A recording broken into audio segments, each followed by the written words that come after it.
Grabe kadaghang tao. Dito pala ako sa palengke. Palengke ng Rosario. Sa Pasig City. Mga gulay. Sa market, prutas. Ano mga prutas?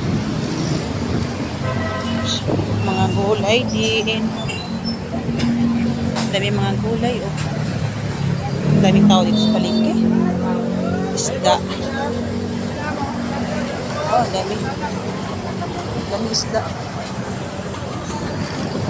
Ang bibili dito. Tumpok. Bele na. Yun, oh. Isda. Dito pa sa kabila, ang dami pang isda. Ano yung galunggong? Hanap ko ng galunggong. Kunti lang ang isda nila. Kuya, saan ang galunggong dyan? Yan ang galunggong? Alam ko, malalaki.